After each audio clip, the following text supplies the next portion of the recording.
Look, I've been there. You're scrolling through your feed, seeing all these posts about the American dream, buying that house, getting the white picket fence, and thinking that's the ticket to stability. But something doesn't add up.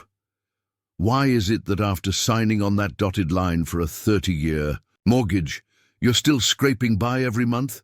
I mean, you make decent money as an analyst or whatever desk job you've got, but the bills just keep piling up.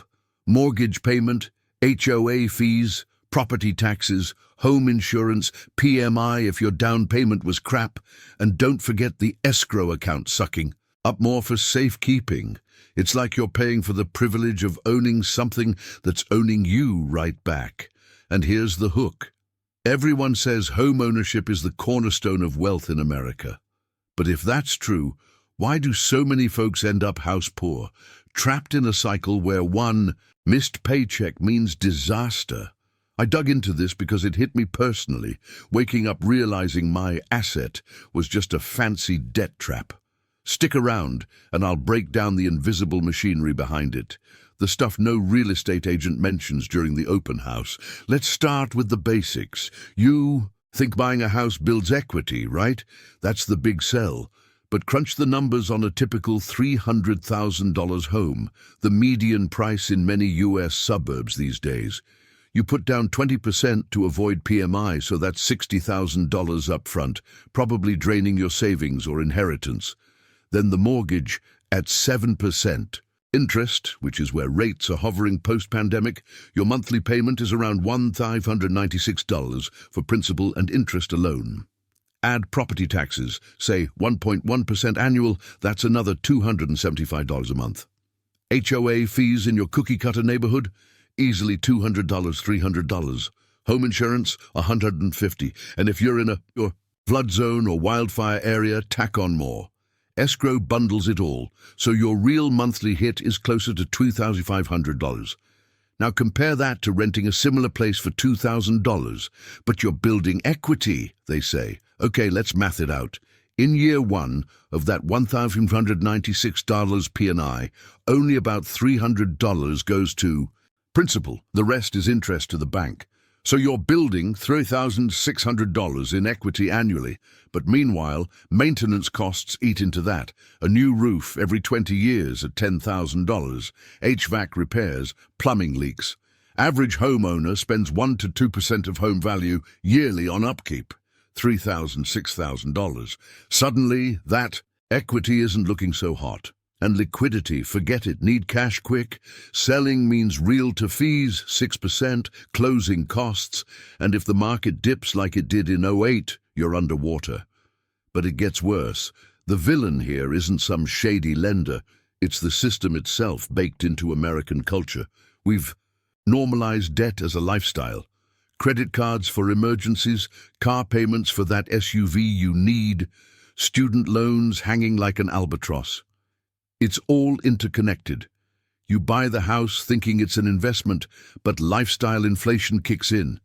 Bigger space means more stuff. Subscriptions for streaming, gym memberships, Amazon deliveries. Suddenly your budget's bloated, and the belief we're attacking. That debt is good if it's for assets. Nah, it's a chain. Miss a payment, your credit score tanks, interest rates spike on everything else. It's designed that way. Banks profit from your predictability. I remember a buddy who refinanced during low rates, thinking he was smart. Then rates shot up, and his adjustable mortgage adjusted him right into foreclosure territory. Not dramatic, just quietly devastating. Each step deeper into this web makes the trap tighter. Now let's escalate. You think it's just about money? No, it's control. That mortgage dictates your job choices. Can't quit the soul-sucking gig because you need the steady paycheck. Relocate for a better opportunity? Good luck selling in a slow market. And family? Kids see you stressed over bills, normalizing the grind. Socially, it's taboo to admit you're drowning. Everyone's posting home reno pics on Instagram, hiding the reality. But dig deeper. Post-pandemic, with inflation eating 7 to 9% of your purchasing power yearly, that fixed mortgage payment feels heavier. Groceries up 25%, gas fluctuating, and Wages stagnant for the middle class. The Fed prints money to bail out corporations, but you get the bill via higher costs. It's not conspiracy, it's policy. Wars and interventions abroad. They jack up oil prices, which hit your commute and heating bills. Remember when gas hit $5 a gallon? That's the boomerang of securing resources overseas. Your daily life absorbs the shock while elites skim the profits. And here's where it really collapses, the illusion of security. You pour everything into this investment, but what if property values crash? Or taxes skyrocket because local governments are broke from underfunded pensions? In states like California or Illinois, property taxes can eat 2% or more annually. Do the math. On that $300,000 house, $6,000 a year just in taxes. Over 30 years, that's $180,000, more than half your principal. Plus, if you're in an HOA, they can lien your home for unpaid fees over stupid stuff like grass height. Freedom? Ha! You're tethered. I saw it with my own eyes. Neighbors fighting over petty rules, all while their net worth is illusory. Subtract the debt, and most homeowners have zilch in true assets. It's a pyramid where the bottom feeds the top. The deeper you go, the more you realize it's not just financial. It's psychological. The dream sold to us since childhood that owning means success blinds us to alternatives. Renting keeps you liquid, able to invest in stocks or whatever. But no, society shames renters as throwing money away. Yet, owners throw away interest, fees and time. The escalation, retirement hits and you're still paying off the house. No nest egg because everything went to debt service. Social Security barely covers basics with inflation. Pensions gone for most. It's a slow bleed. So you keep grinding. You tell yourself it's temporary.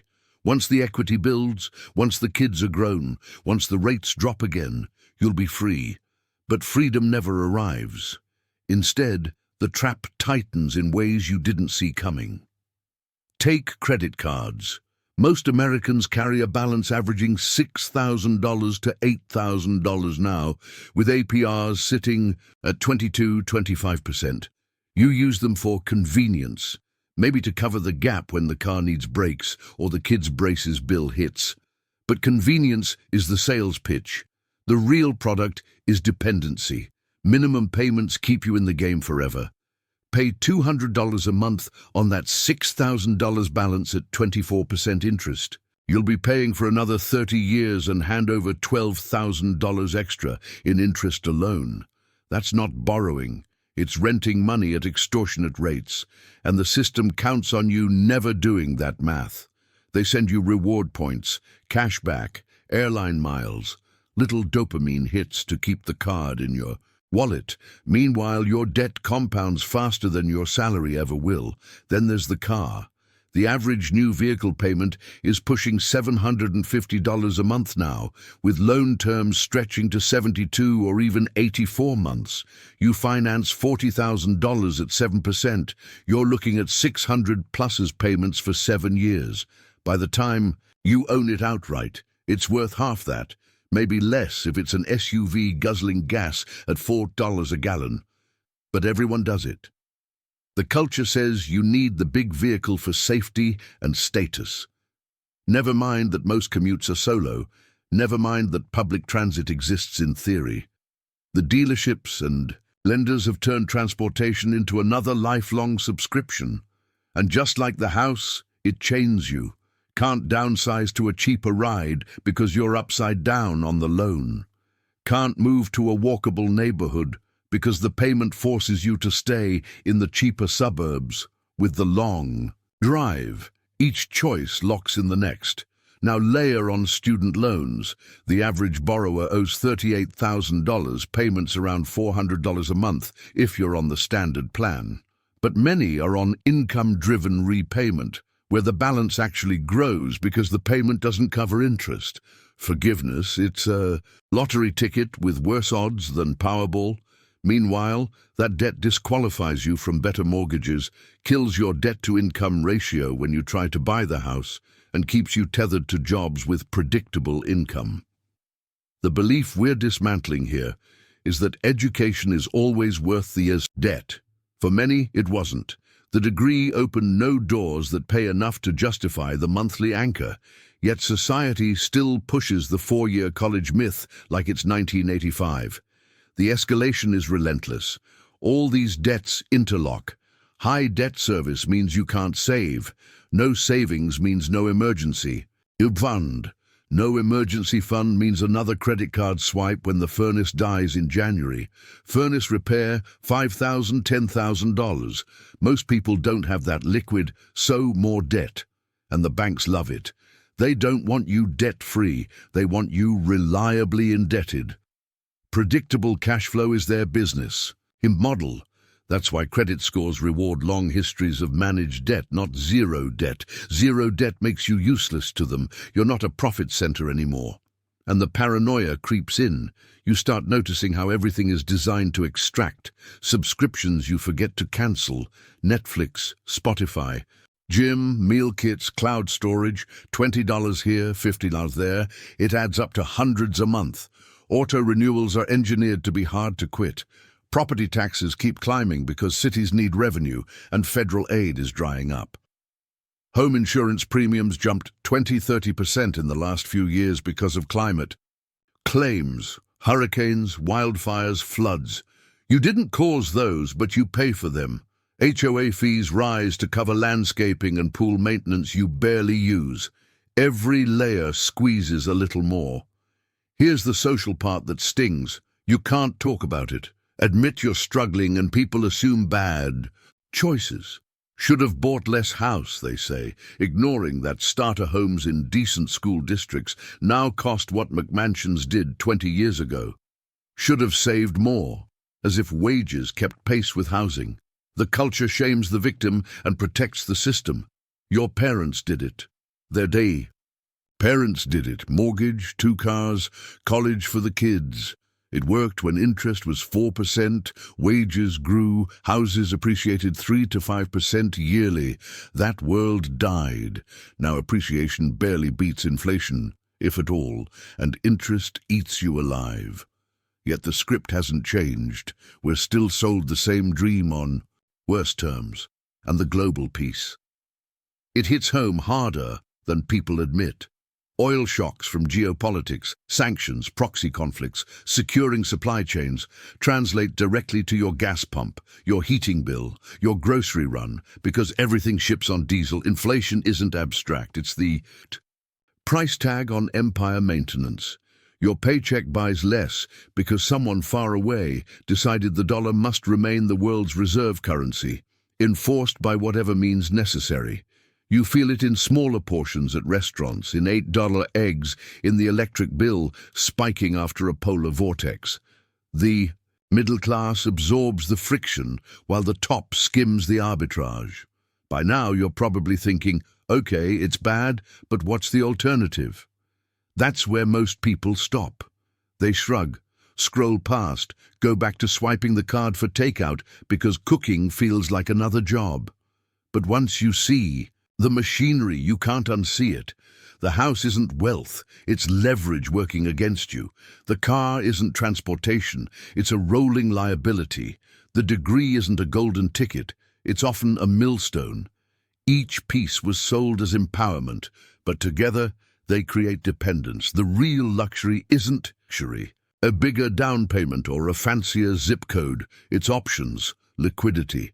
The ability to walk away from a toxic job, a predatory lease, a sinking market without the whole structure collapsing on you. That's the identity shift. You stop seeing yourself as a homeowner, a debtor, a consumer climbing the ladder. You start seeing yourself as someone inside the maze who finally spotted the exits. Not easy exits, not fast exits, but exits that exist. Cash in hand beats equity on paper. No monthly nut beats a fat mortgage statement. Control over your time beats a higher credit limit. Most won't make the switch. They're too deep, too comfortable in the discomfort. But once the math sinks in, once you realize the American dream was repackaged debt servitude, something changes. You don't need to burn it all down. You just need to stop feeding it. And that's when the paranoia turns into clarity. Clarity is cold comfort at first. You look at your statements, mortgage, auto, student, credit cards, and the numbers stare back like evidence in a crime scene you didn't know you were part of. The monthly nut is north of $4,000 for a lot of people in their 30s and 40s. That's rent for someone else's asset, interest for someone else's yacht, fees for someone else's bonus. And the kicker, most of it is voluntary, not in the sense that you chose poverty, but in the sense that every step felt like the responsible adult move. Get the degree, get the car to get to the job, get the house, because renting is wasting money. Each decision was applauded. Family congratulated you.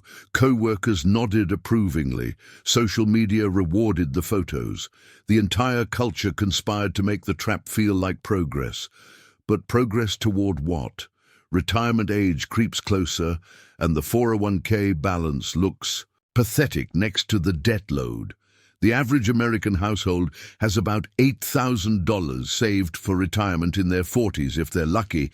Median, not average, is closer to zero for many. Meanwhile, the house is supposed to be the big retirement asset.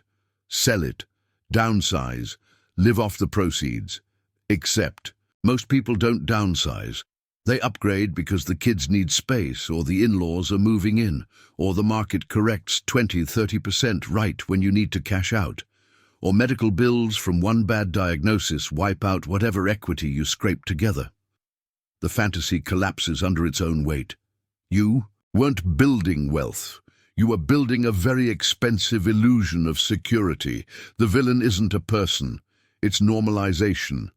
We normalized carrying debt into our 50s and 60s. We normalized two-income households just to afford the baseline.